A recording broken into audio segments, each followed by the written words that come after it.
नरेंद्र मोदी जब से भूस्खलन आया है अपने केंद्रीय मंत्रियों के साथ ಇಂದು ವಯನಾಡಿಗೆ ಪ್ರಧಾನಿ ನರೇಂದ್ರ ಮೋದಿ ಅವರು ಆಗಮಿಸಿದ್ದಾರೆ. ದೃಶ್ಯಾವಳಿಗಳನ್ನು ಕೂಡ ಗಮನಿಸ್ತಾ ಇದ್ದೀರಿ. ಸಂತ್ರಸ್ತರ ಸಂಕಷ್ಟವನ್ನು ಆಲಿಸುವುದಕ್ಕೆ ಮೋದಿ ಆಗಮಿಸಿರುವಂತದ್ದು.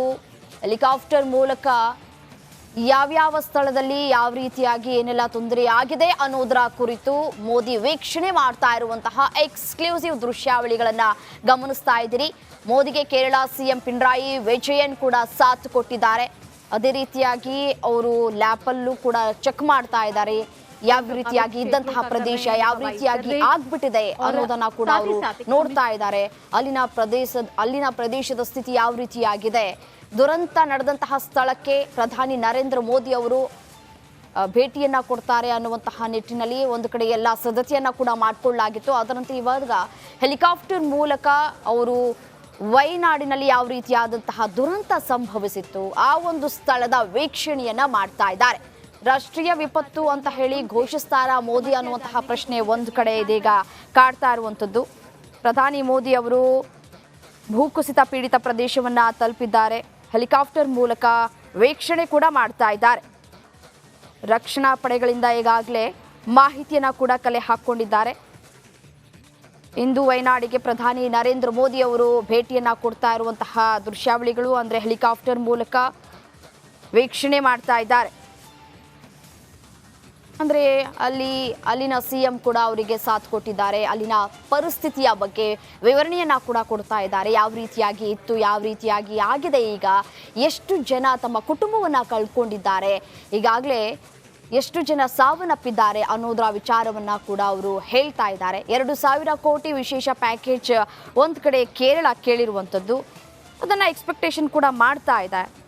ವಯನಾಡಿಗೆ ಪ್ರಧಾನಿ ಮೋದಿ ಭೇಟಿ ಕೊಟ್ಟಿರುವಂತಹ ವಿಚಾರವನ್ನು ಕೂಡ ನೀವು ಕೂಡ ಗಮನಿಸ್ತಾ ಇದ್ದೀರಿ. ವೈಮಾನಿಕ ಸಮೀಕ್ಷೆಯನ್ನ ನಡೆಸ್ತಾ ಇದ್ದಾರೆ ಪ್ರಧಾನಿ ನರೇಂದ್ರ ಮೋದಿ ಅವರು. ಆ ಕುರಿತ ಎಕ್ಸ್ಕ್ಲೂಸಿವ್ ಡೀಟೇಲ್ಸ್ ಅನ್ನ ನಿಮ್ಮ ರಿಪಬ್ಲಿಕ್ ಕನ್ನಡ ನೀಡ್ತಾ ಇರುವಂಥದ್ದು.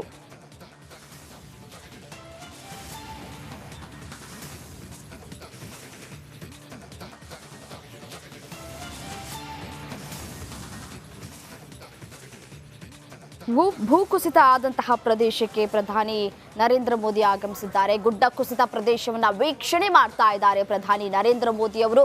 ಗುಡ್ಡ ಕುಸಿತಕ್ಕೆ ತತ್ತರಿಸಿ ಹೋಗಿದೆ ವಯನಾಡು. ಸಾಕಷ್ಟು ಜನ ಮನೆ ಕಳೆದುಕೊಂಡ್ರು, ಕುಟುಂಬವನ್ನ ಕಳೆದುಕೊಂಡ್ರು. ಇದೀಗ ಎಲ್ಲಿ ಸ್ಟೇ ಮಾಡಬೇಕು ಅನ್ನೋದು ಒಂದು ಕಡೆ ಪ್ರಶ್ನೆ ಆಗಿದ್ರೆ, ಮತ್ತೆ ಪುಟ್ಟ ಪುಟ್ಟ ಮಕ್ಕಳು ಕೂಡ ತಂದೆ ತಾಯಿಯನ್ನ ಕಳೆದುಕೊಂಡಿದ್ದಾರೆ. ಈಗ ಒಂದಷ್ಟು ಎಕ್ಸ್ಪೆಕ್ಟೇಷನ್ಸ್ ಕೂಡ ಇದೆ, ನಮಗೆ ಪರಿಹಾರವನ್ನು ಕೊಡ್ತಾರೆ ಪ್ರಧಾನಿ ನರೇಂದ್ರ ಮೋದಿ ಅವರು ಅನ್ನೋದು. ಅದೇ ರೀತಿಯಾಗಿ ಇದೀಗ ಸ್ಥಳವನ್ನು ವೀಕ್ಷಣೆ ಮಾಡ್ತಾ ಇದ್ದಾರೆ ಹೆಲಿಕಾಪ್ಟರ್ ಮೂಲಕ. ಗುಡ್ಡ ಕುಸಿತ ಆದಂತಹ ಸ್ಥಳದ ವೀಕ್ಷಣೆಯನ್ನ ಮಾಡ್ತಾ ಇದ್ದಾರೆ. ಪ್ರಧಾನಿ ಮೋದಿಗೆ ಕಂಪ್ಲೀಟ್ ಆಗಿ ವಿವರಣೆಯನ್ನ ಕೂಡ ಕೊಡ್ತಾ ಇದ್ದಾರೆ. ಅಲ್ಲಿನ ಸಿಎಂ ಯಾವ ರೀತಿಯಾಗಿ ಆಯಿತು, ಯಾವ ರೀತಿಯಾಗಿ ಇತ್ತು ಸ್ಥಳ, ಅದೇ ರೀತಿಯಾಗಿ ಒಂದು ಲ್ಯಾಪಲ್ಲೂ ಕೂಡ ಅವರು ಕುತ್ಕೊಂಡು ನೋಡ್ತಾ ಇದ್ದಾರೆ. ಯಾವ ರೀತಿಯಾದಂತಹ ರಕ್ಷಣಾ ಕಾರ್ಯಾಚರಣೆ ಆಯಿತು, ಅಲ್ಲಿ ಯಾವ ರೀತಿಯಾಗಿ ಮನೆಗಳು ಇದ್ವು ಅನ್ನೋದರ ಕುರಿತು ಕಂಪ್ಲೀಟ್ ಆಗಿ ಎಕ್ಸ್ಪ್ಲನೇಷನ್ ಕೂಡ ಮಾಡ್ತಾ ಇದ್ದಾರೆ. ಹೆಲಿಕಾಪ್ಟರ್ನಲ್ಲಿ ವೀಕ್ಷಣೆ ಮಾಡುವಂತಹ ದೃಶ್ಯಾವಳಿಗಳನ್ನು ಕೂಡ ನೀವು ಕೂಡ ನೋಡ್ತಾ ಇದ್ದೀರಿ. 300ಕ್ಕೂ ಅಧಿಕ ಜನ ಈ ಸಂದರ್ಭದಲ್ಲಿ ಪ್ರಾಣವನ್ನ ಕಳ್ಕೊಂಡಿದ್ರು. ಒಂದು ಕಡೆ ಕಾರ್ಯಾಚರಣೆ ಇನ್ನೂ ಕೂಡ ಭರದಿಂದ ಸಾಗ್ತಾ ಇರುವಂಥದ್ದು. ರಾಷ್ಟ್ರೀಯ ವಿಪತ್ತು ಘೋಷಿಸುವ ವಿಶ್ವಾಸ ಕೂಡ ಇದೆ ಅನ್ನುವಂತಹ ಮಾತುಗಳು ಕೂಡ ಕೇಳಿ ಬರ್ತಾ ಇದೆ. ಇದೇ ವಿಚಾರಕ್ಕೆ ಸಂಬಂಧಪಟ್ಟಂತೆ ಮತ್ತಷ್ಟು ಡೀಟೇಲ್ಸ್ ಕೂಡ ಕೊಡ್ತಾ ಹೋಗ್ತಾರೆ ನನ್ನ ಕಲೀಗ್ ರಂಜಿತ್ ಶಿರಿಯಾರ್ ನೇರ ಸಂಪರ್ಕದಲ್ಲಿದ್ದಾರೆ. Ranjith, over to you. Thank you Ramya. ನೋಡಿ, ಈಗಷ್ಟೇ ಪ್ರಧಾನಿ ನರೇಂದ್ರ ಮೋದಿ ಇದೇ ಮಾರ್ಗವಾಗಿ ಚೂರನ್ಮಲೈ ಕಡೆ ಧಾವಿಸಿದ್ರು.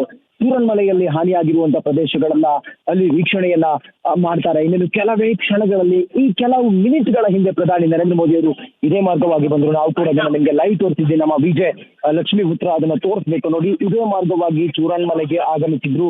ಇದೇ ಸರ್ಕಲ್ ಇದೆಯಲ್ಲ ಮೆಪ್ಪಾಡಿ, ಈ ಮೆಪ್ಪಾಡಿ ಸರ್ಕಲ್ ಪ್ರಧಾನಿ ನರೇಂದ್ರ ಮೋದಿ ಅವರು ಇದೇ ಮಾರ್ಗವಾಗಿ ಹೋದ್ರು. ಚೂರನ್ಮಲೆ ಹೋಗ್ತಾರೆ. ಚೂರನ್ಮಲೆಯಿಂದ ಅಲ್ಲಿ ಮುಂಡಕೈದು ಕೂಡ ಪ್ರಮುಖವಾಗಿ ಬಂದ್ರು. ನಾವು ಕೂಡ ಅದನ್ನ ನಿಮ್ಗೆ ಲೈವ್ ತೋರಿಸಿದ್ವಿ. ನಮ್ಮ ವಿಜಯ್ ಲಕ್ಷ್ಮೀ ಪುತ್ರ ಅದನ್ನ ತೋರಿಸ್ಬೇಕು. ನೋಡಿ, ಇದೇ ಮಾರ್ಗವಾಗಿ ಚೂರನ್ಮಲೆಗೆ ಆಗಮಿಸಿದ್ರು. ಆ ಪಕ್ಕದಲ್ಲಿ, ರಸ್ತೆಯ ಪಕ್ಕದಲ್ಲಿ ಸೇರಿರುವಂತ ಜನರನ್ನು ಗಮನಿಸ್ತಾ ಇದ್ರಿ ನೀವು. ನೂರಾರು ಸಂಖ್ಯೆಯ ಜನ ಸೇರಿದ್ದಾರೆ. ಅವರೆಲ್ಲರೂ ಕೂಡ ಮೋದಿಯನ್ನ ನೋಡ್ಬೇಕು, ಮೋದಿ ಕೇರಳಕ್ಕೆ ಏನಾದ್ರೂ ಒಂದು ಪರಿಹಾರವನ್ನ ಕೊಡ್ಬೇಕು. ವಯನಾಡಿನಲ್ಲಿ ನೂರಾರು ಜನ ಮೃತಪಟ್ಟಿದ್ದಾರೆ, ಸುಮಾರು 400ಕ್ಕೂ ಹೆಚ್ಚು ಜನ ಮೃತಪಟ್ಟಿದ್ದಾರೆ ಈ ದುರಂತದಲ್ಲಿ. ಅವ್ರಿಗೆ ಏನಾದ್ರೂ ಪರಿಹಾರವನ್ನ ಕೊಡ್ಬೇಕು, ರಾಷ್ಟ್ರೀಯ ವಿಪತ್ತು ಅಂತ ಹೇಳಿ ಘೋಷಣೆ ಮಾಡಬೇಕು ಅನ್ನೋದು ಪ್ರಧಾನಿ ನರೇಂದ್ರ ಮೋದಿ ಅವರಿಗೆ ಮನವಿಯನ್ನು ಕೂಡ ಮಾಡೋದಕ್ಕೆ ಮತ್ತೆ ಒತ್ತಡವನ್ನ ಹಾಕೋದಕ್ಕೆ ಪ್ರಧಾನಿ ನರೇಂದ್ರ ಮೋದಿ ಅವರ ಜೊತೆಗೆ ಕೇರಳದ ಕೊಡಬೇಕು, ರಾಷ್ಟ್ರೀಯ ವಿಪತ್ತು ಅಂತ ಹೇಳಿ ಘೋಷಣೆ ಮಾಡಬೇಕು ಅನ್ನೋದು ಪ್ರಧಾನಿ ನರೇಂದ್ರ ಮೋದಿ ಅವರಿಗೆ ಯಾವಾಗ ಈ ದುರಂತ ಸಂಭವಿಸಿತು ಅವತ್ತಿನಿಂದಲೂ ಕೂಡ ಈ ಭೀಕರತೆಯನ್ನ ಅವರು ತಿಳಿಸ್ತಾ ಇದ್ರು. ಮತ್ತೆ ಎಷ್ಟು ನೀಡಿದೆ, ಅರ್ಜೆನ್ಸಿಯಾಗಿ ಏನಾಗಬೇಕಾಗಿದೆ ಅನ್ನೋದ್ರ ಬಗ್ಗೆಯೂ ಕೂಡ ಪ್ರಧಾನಿ ಮೋದಿ ಅವರಿಗೆ ತಿಳಿಸ್ತಾ ಇದ್ರು. ಇನ್ನು ಕೇಂದ್ರದ ಸಚಿವರುಗಳು, ಇನ್ನು ಕೇಂದ್ರದ ಸಚಿವರುಗಳೇನಿದ್ದಾರೆ ಅವರು ಕೂಡ ಪ್ರಧಾನಿ ನರೇಂದ್ರ ಮೋದಿ ಅವರಿಗೆ ಮನವರಿಕೆ ಮಾಡಿಕೊಡೋ ಪ್ರಯತ್ನವನ್ನ ಮಾಡಿದ್ರು. ಬಿಗಿ ಬಂದೋಬಸ್ತ್ನೊಂದಿಗೆ ಪ್ರಧಾನಿ ನರೇಂದ್ರ ಮೋದಿ ಅವರು ಸಚಿವರುಗಳು, ಇನ್ನು ಕೇರಳದ ಕೇಂದ್ರದ ಸಚಿವರುಗಳೇನಿದ್ದಾರೆ ಅವರು ಕೂಡ ಪ್ರಧಾನಿ ನರೇಂದ್ರ ಮೋದಿ ಅವರಿಗೆ ಮನವರಿಕೆ ಮಾಡಿಕೊಡೋ ಪ್ರಯತ್ನವನ್ನ ಮಾಡಿದ್ರು. ಬಿಗಿ ಬಂದೋಬಸ್ತ್ನೊಂದಿಗೆ ಪ್ರಧಾನಿ ನರೇಂದ್ರ ಮೋದಿ ಅವರು ಈಗಷ್ಟೇ ಇಲ್ಲಿಂದ ಹೋಗಿ ಮೂವ್ಮೆಂಟ್ ಸ್ಟಾರ್ಟ್ ಆಗಿದೆ. ಆ ಮೂಲಕ ಪ್ರಧಾನಿ ನರೇಂದ್ರ ಮೋದಿ ಅವರ ಆಗಮನಕ್ಕಾಗಿ ಕಾದು ಕುಳಿತಿದ್ದಂತ ಜನ ಬಂದಾದ ನಂತರ, ಮೋದಿ ಅವರು ಆಗಮಿಸಿದ ನಂತರ ಈಗ ಸ್ವಲ್ಪ ಇಲ್ಲಿ ಪೊಲೀಸ್ ಸಿಬ್ಬಂದಿ ಅವರಿಗೆ ಸ್ವಲ್ಪ ಬಿಡುವನ್ನ ಕೊಡ್ತಾ ಇದ್ದಾರೆ. ಆ ಮೂಲಕ ಈ ಮೆಪ್ಪಾಡಿ ಸರ್ಕಲ್ ಯಾಕೆ ಪ್ರಮುಖ ಅಂತ ಹೇಳಿದ್ರೆ, ಈ ಮೆಪ್ಪಾಡಿ ಸರ್ಕಲ್ ಇದೆಯಲ್ಲ, ಈ ಸರ್ಕಲ್ ಮೂಲಕವೇ ಪ್ರಧಾನಿ ಮೋದಿ ಆಗಮಿಸಬೇಕಾಗಿತ್ತು. ಇಲ್ಲೇ ಆಗಮಿಸಿದ್ರು, ಈ ಮಾರ್ಗವಾಗಿ ಹೋಗಿದ್ರು ಚೂರನ್ಮಲೆ. ಮೆಪ್ಪಾಡಿ ಸರ್ಕಲ್ ನಿಂದ ಚೂರನ್ಮಲೆಗೆ ಸರಿಸುಮಾರು ಹೆಚ್ಚು ಕಮ್ಮಿ ಅಂತ ಹೇಳಿದ್ರೆ ಒಂದು 20 ಕಿಲೋಮೀಟರ್ಸ್ ಇದೆ. ಇಲ್ಲಿಂದ ಹೋಗೋದಕ್ಕೆ ಪ್ರಧಾನಿ ನರೇಂದ್ರ ಮೋದಿ ಅವರಿಗೆ ಹೆಚ್ಚು ಕಮ್ಮಿ ಅಂತ ಹೇಳಿದ್ರೆ 0 ಟ್ರಾಫಿಕ್ ನಲ್ಲಿ ಹೋಗ್ತಾ ಇರೋದ್ರಿಂದಾಗಿ 15 ನಿಮಿಷ ಆದ್ರೂ ಕೂಡ ಬೇಕಾಗುತ್ತೆ. ಮೋದಿ ಇದೇ ಮಾರ್ಗವಾಗಿ ಹೋಗಿದ್ದಾರೆ. ಚೂರನ್ಮಲೆಯ ಆ ಒಂದು ತಾತ್ಕಾಲಿಕ ಬ್ರಿಡ್ಜ್ ಮೋದಿ ಇದೆ. ಇಲ್ಲಿಂದ ಹೋಗೋದಕ್ಕೆ ಪ್ರಧಾನಿ ನರೇಂದ್ರ ಮೋದಿ ಅವರಿಗೆ ಹೆಚ್ಚು ಕಮ್ಮಿ ಅಂತ ಹೇಳಿದ್ರೆ 0 ಟ್ರಾಫಿಕ್ ನಲ್ಲಿ ಹೋಗ್ತಾ ಇರೋದ್ರಿಂದಾಗಿ 15 ನಿಮಿಷ ಆದ್ರೂ ಕೂಡ ಬೇಕಾಗುತ್ತೆ. ಮೋದಿ ಇದೇ ಮಾರ್ಗವಾಗಿ ಹೋಗಿದ್ದಾರೆ. ಚೂರನ್ಮಲೆಯ ಆ ಒಂದು ತಾತ್ಕಾಲಿಕ ಬ್ರಿಡ್ಜ್ ಮೋದಿ ಅದನ್ನ ವೀಕ್ಷಣೆ ಮಾಡ್ತಾರೆ. ಆರ್ಮಿ ನಿರ್ಮಾಣ ಮಾಡಿರುವಂತಹ ತಾತ್ಕಾಲಿಕ ಬ್ರಿಡ್ಜ್ ಏನಿದೆ, ಆ ಬ್ರಿಡ್ಜ್ ಅನ್ನ ಪ್ರಧಾನಿ ನರೇಂದ್ರ ಮೋದಿ ಅವರು ವೀಕ್ಷಣೆ ಮಾಡ್ತಾರೆ. ಕೇವಲ 24 ಗಂಟೆಯಲ್ಲಿ ನಿರ್ಮಿಸಿರುವಂತಹ ಆ ಬ್ರಿಡ್ಜ್ ನಿರ್ಮಾಣ ಮಾಡಿದ್ರಿಂದಾಗಿ ಮುಂಡಕೈ ಅನ್ನೋ ಜಾಗಕ್ಕೆ, ಮುಂಡಕೈ ಹಾನಿಯಾಗಿದೆಯಲ್ಲ ಆ ಜಾಗಕ್ಕೆ ಆರ್ಮಿ ಫೋರ್ಸ್ ಹೋಗೋದಕ್ಕೆ ಮತ್ತೆ JCBಗಳ ಕಾರ್ಯಾಚರಣೆ ಮಾಡೋದಕ್ಕೆ ಈಸಿ ಆಗಿತ್ತು. ಮತ್ತೆ ಅಲ್ಲಿ ಮುಂಡಕೈ ಅನ್ನೋ ಜಾಗದಲ್ಲಿ ಮೃತಪಟ್ಟಂತಹ ಶವಗಳೇನಿದ್ದಾವೆ, ದೇಹಗಳೇನಿದ್ದಾವೆ, ಅದನ್ನ ತೆಗೆಯೋದಕ್ಕೂ ಕೂಡ ಈಸಿ ಆಗಿತ್ತು. ದೊಡ್ಡ ಆಪರೇಷನ್ ಅದು. ಅಲ್ಲಿ ಬ್ರಿಡ್ಜ್ ಅನ್ನ ನಿರ್ಮಾಣ ಮಾಡಿದ್ದು ಅದನ್ನ ಮೋದಿ ವೀಕ್ಷಣೆ ಮಾಡೋದಕ್ಕೆ ಈಗ ಹೋಗಿದ್ದಾರೆ. ಏರಿಯಲ್ ಅಂದ್ರೆ ವೈಮಾನಿಕ ಸಮೀಕ್ಷೆಯನ್ನು ಕೂಡ ಪ್ರಧಾನಿ ನರೇಂದ್ರ ಮೋದಿ ಅವರು ನಡೆಸಿದ್ರು. ಆ ವೈಮಾನಿಕ ಸಮೀಕ್ಷೆಯಲ್ಲಿ ಮೋದಿ ಸಾಕಷ್ಟು ಮಾಹಿತಿಯನ್ನು ಪಡ್ಕೊಂಡಿದ್ದಾರೆ ಅನ್ನೋದ್ರ ಬಗ್ಗೆಯೂ ಕೂಡ ಮಾಹಿತಿ ಸಿಗ್ತಾ ಇದೆ. ಕೇರಳದ ಜನರಿದ್ದಾರೆ, ಅವ್ರನ್ನ ಮಾತಾಡ್ಸೋಣ. ಮೋದಿ ಆಯಾ, क्या एक्सपेक्टेशन है मोदी के पास? वो टायर्ड है ना, उसका दिमाग अभी थोड़ा ये पूरा हेलीकॉप्टर में देखने गए, वो देखे, वो पूरा पता है उसका कितना आदमी मर गया. ನೋಡಿ, 350ಕ್ಕೂ ಹೆಚ್ಚು ಜನ ಮೃತಪಟ್ಟಿದ್ದಾರೆ. ಕೇರಳದ ಜನರು ಇಷ್ಟೊತ್ತು ಕಾದು ಕೂತಿದ್ರು. ಮೋದಿ ಹೋದ ತಕ್ಷಣ ಈಗ ಮೂವ್ಮೆಂಟ್ ಆಗ್ತಾ ಇದ್ದಾರೆ. ನಾನು ಮಾತಾಡಿಸಿದ್ದೆ ಅಲ್ಲಿನ ಜನರನ್ನ. ಹಾಗೆ ಪೊಲೀಸ್ ಕೂಡ ಆ ಕಡೆ ಈ ಕಡೆ ಓಡೋದಕ್ಕೆ ಎಲ್ಲವನ್ನು ಕೂಡ ಬ್ಲಾಕ್ ಮಾಡಿದ್ರು ರಸ್ತೆಗಳನ್ನ. ಮೆಪ್ಪಾಡಿಯ ಸರ್ಕಲ್ ಪ್ರಮುಖವಾದ ಸರ್ಕಲ್. ಯಾಕಂತ ಹೇಳಿದ್ರೆ ಈಗ ನಮ್ಮ ವಿಜಯ್ ತೋರಿಸ್ತಾ ಇದಾರಲ್ಲ, ಈ ಸರಿ ಇದು ಹೋಗೋದು ವಿಮ್ಸ್ ಆಸ್ಪತ್ರೆ ಕಡೆ ಹೋಗುತ್ತೆ. ವಿಮ್ಸ್ ಆಸ್ಪತ್ರೆಯಲ್ಲಿ ಯಾರು ಗಾಯಾಳುಗಳಿದ್ದಾರೆ, ಈ ದುರಂತದಲ್ಲಿ ಗಾಯಗೊಂಡಂತ ಗಾಯಾಳುಗಳು, ಅವರಿಗೆ ಚಿಕಿತ್ಸೆಯನ್ನು ಕೊಡ್ತಾ ಇದ್ದಾರೆ. ಹಾಗಾಗಿ ಮೋದಿ ಅಲ್ಲೂ ಕೂಡ ಹೋಗ್ತಾರೆ ಅನ್ನೋದಿತ್ತು. ಆದರೆ ಸ್ವಲ್ಪ ಶೆಡ್ಯೂಲ್ ಟೈಟ್ ಆಗಿದ್ರಿಂದಾಗಿ ಪ್ರಧಾನಿ ನರೇಂದ್ರ ಮೋದಿ ಅವರದ್ದು ಸ್ವಲ್ಪ ಲೇಟ್ ಆಯಿತು ಬರೋದ್ರಿಂದ, ಆ ಕಾರಣದಿಂದ ಈಗ ಹೋಗಬೇಕಾದವರ ರೂಟ್ ಏನಿದೆ, TP ಏನಿದೆ, ಚೇಂಜ್ ಆಗಿ ಈ ಮಾರ್ಗವಾಗಿ ಚೂರನ್ಮಲೈ ಕಡೆ ಹೋಗಿದ್ದಾರೆ. ಚೂರನ್ಮಲೆಯಲ್ಲಂತೂ ಅಲ್ಲಿನ ದುರ್ಗಮ ಸ್ಥಿತಿಯನ್ನು ಪ್ರಧಾನಿ ನರೇಂದ್ರ ಮೋದಿ ಅವರು ಆಲ್ರೆಡಿ ನೋಡಿದ್ದಾರೆ. ಅದರಲ್ಲಿ ಪುನರ್ವಸತಿ ಮತ್ತು ಆ ಭಾಗದಲ್ಲಿ ಮಾಡಿದಂಥ ಕೆಲಸಗಳೇನಿದಾವೆಲ್ಲ, ಆರ್ಮಿ ಆಪರೇಷನ್ ಏನಿದೆಯಲ್ಲ ಅದನ್ನು ನೋಡೋದಕ್ಕೆ ಈಗ ಬೈ ರೋಡ್ ಹೋಗಿದ್ದಾರೆ ಮೋದಿ. ಏರಿಯಲ್ ಅಂದರೆ ವೈಮಾನಿಕವಾಗಿಯೂ ಕೂಡ ಸಮೀಕ್ಷೆಯನ್ನು ಮುಂಡೆಗೆ ಆ ಭಾಗದಲ್ಲಿ ನಡೆಸಿದ್ದಾರೆ. ಒಟ್ಟಾರೆ ನಾವು ನೋಡ್ತಾ ಹೋದರೆ ಪ್ರಧಾನಿ ನರೇಂದ್ರ ಮೋದಿ ಅವರಿಗೆ ಇವತ್ತು ಇಲ್ಲಿನ ನೈಜತೆ ಅರ್ಥ ಆಗಿದೆ. ಎಷ್ಟು ಅಗತ್ಯ ಇದೆ ಕೇಂದ್ರದಿಂದ ಸಹಕಾರ ಕೇರಳಕ್ಕೆ ಅನ್ನೋದು ಅಗತ್ಯ ಆಗಿದೆ. ಮುಂಡಕೈ ಸೇರಿದಂತೆ ಚೋರನ್ಮಲದಂಥ ಕೆಲ ಭಾಗಗಳಲ್ಲಿ ಜನರಂತೂ ಬಹಳ ಪರಿತಪಿಸ್ತಾ ಇದ್ದಾರೆ. ನೋಡಿ, ಮೋದಿ ಆಗಮನಕ್ಕಾಗಿ ಬ್ಯಾರಿಕೇಡ್ಗಳನ್ನು ಹಾಕಿದ್ರು ಜನ, ಈ ಕಡೆ ಮೂವ್ ಆಗಬಾರ್ದು ಅಂತೇಳಿ. ಈಗ ಬ್ಯಾರಿಕೇಡ್ಗಳನ್ನು ಹಾಕಿ ಆ ಬ್ಯಾರಿಕೇಡ್ನ ಹಿಂದೆ ಜನ ಇದ್ರು, ಅವರೆಲ್ಲರನ್ನೂ ಕೂಡ ಪೊಲೀಸ್ ಫೋರ್ಸ್ ಇಲ್ಲಿ ಕಂಟ್ರೋಲ್ ಮಾಡ್ತಾ ಇತ್ತು. ನಾವು ಅವ್ರನ್ನ ಮಾತಾಡಿಸೋ ಪ್ರಯತ್ನವನ್ನು ಕೂಡ ಮಾಡ್ತೀರಿ. ಕೈಸಾ ಬೋಲ್ ರहा ಸರ್? ಮೋದಿ ಆಯಾ? मोदी अच्छा है. हाँ अच्छा पूरा लोग मर गया, वो पूरा पैंडेमिक सिचुएशन है, क्या बोलता है सर गवर्नमेंट? ഗവൺമെന്റ് എല്ലാം വേണ്ടതൊക്കെ ചെയ്യും. മോദി സാർ ചെയ്യും. ഗവൺമെന്റ് വന്നാൽ എന്തെങ്കിലും ചെയ്യും. ഇത്രയും വലിയ ദുരിതം നടന്നെടുക്കുന്ന സ്ഥലമല്ലേ. मोदी जी आएगा तो हम लोगों के लिए थोड़ा अच्छा हो जाएगा, कुछ फंड मिलेगा हम लोग के लिए, कुछ ये इतना आदमी मर गया वो लोग के लिए कुछ भी मिलने के लिए ये आके देखेगा तो वो लोग को मालूम पड़ेगा, उसको बराबर मालूम पड़ेगा तो हम लोग को कुछ भी मिल जाएगा, वो हम लोग को मिलने का, क्योंकि हम लोग को विश्वास नहीं है किसी के भी ऊपर. अगर ये आके वो विश्वास के ऊपर में देगा तो सबको मिलने के लिए चांस है ना. इसके लिए हम लोग सब लोग उसको मिलने के लिए इंतजार कर रहे हैं, लेकिन हम लोग ಗುಡ್ಡ ಕುಸಿತ ಹಾಗೂ ಪ್ರವಾಹ ಸ್ಥಿತಿಯಲ್ಲಿ ಇದ್ದಂತಹ ಸ್ಥಳಕ್ಕೆ ಪ್ರಧಾನಿ ನರೇಂದ್ರ ಮೋದಿ ಆಗಮಿಸಿದ್ದಾರೆ. ವೈಮಾನಿಕ ಪರೀಕ್ಷೆಯನ್ನು ಕೂಡ ಮಾಡ್ತಾ ಇದ್ದಾರೆ. ಅಲ್ಲಿ ವಿಶೇಷವಾಗಿ ಪ್ಯಾಕೇಜ್ ಘೋಷಿಸುವಂತಹ ಸಾಧ್ಯತೆಗಳು ಕೂಡ ಇರುವಂಥದ್ದು. ವೈಮಾನಿಕ ಸಮೀಕ್ಷೆಯನ್ನು ಮಾಡ್ತಾ ಇದ್ದಾರೆ. ಕೆಲವು ಜನರನ್ನ ಭೇಟಿ ಮಾಡುವ ಕೂಡ ನಿರೀಕ್ಷೆ ಕೂಡ ಇರುವಂಥದ್ದು. ವಿಚಾರಕ್ಕೆ ಸಂಬಂಧಪಟ್ಟಂತೆ ಡೀಟೇಲ್ಸ್ ನೀಡ್ತಾ ಹೋಗ್ತಾರೆ ರಂಜಿತ್ ಶಿರ್ಯಾರ್ ನೇರ ಸಂಪರ್ಕದಲ್ಲಿದ್ದಾರೆ. Over to you Ranjit.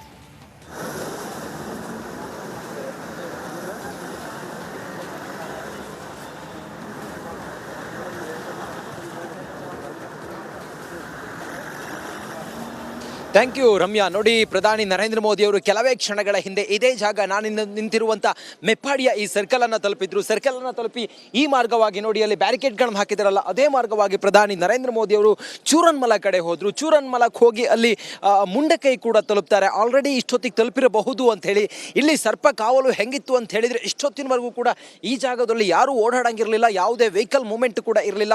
ಯಾವುದೇ ಆರ್ಮಿ ಆಗಲಿ ಮತ್ತು ಯಾವುದೇ ಸಿಬ್ಬಂದಿ ಆಗಲಿ ಇಲ್ಲಿ ಬಂದರೂ ಕೂಡ ಒಂದು ಪಾಸನ್ನು ತೋರಿಸಿ ಮುಂದ್ಗಡೆ ಹೋಗಬೇಕಾಗಿತ್ತು. ಈ ರೋಡನ್ನು ಸಂಪೂರ್ಣವಾಗಿ ಬ್ಲಾಕ್ ಮಾಡಿದ್ರು.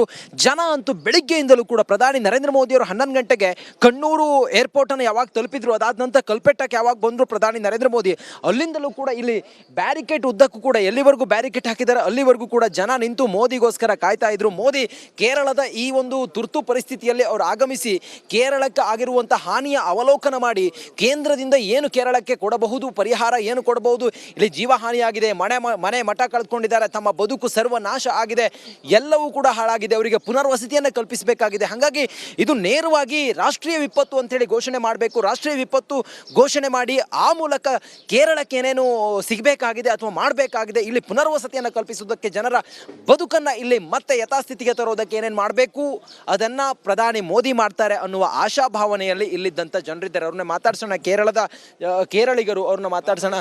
ದೇವರ ನಗರಿ ಮೇ फर्स्ट टाइम ये तरह पैंडेमिक हो गया, वो क्या करता, आपका फैमिली फ्रेंड्स पूरा संकष्ट में हो, क्या बोलता सर? बहुत आदमी मर गया, अभी 400 आदमी का ऊपर मर गया, और भी बहुत आदमी को मिलने के लिए बाकी है, और कभी मिलेगा, क्या मिलेगा, कैसे मिलेगा करके भरोसा भी नहीं है. अभी ये आदमी लोग को पूरा, अभी एक आदमी लोग बोल रहे 100 घर बना के देगा, 20 घर बना के देगा. ये सब एक ही जगह होएगा तो ये लोग सबको एक ही जगह में ये करेगा तो हम लोग के लिए, ये लोग के लिए भी है, सबके लिए.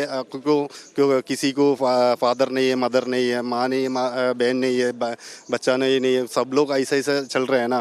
सबको एक ही जगह रहेगा तो एक सब लोग मिलके हम सोच रहे हैं, सब लोग मिलके कोई भी देने को मोदी में फुल्ली भरोसा है, पूरा भरोसा है. करेगा बोलेगा तो वो करके निकलता है, इसके लिए भरोसा है.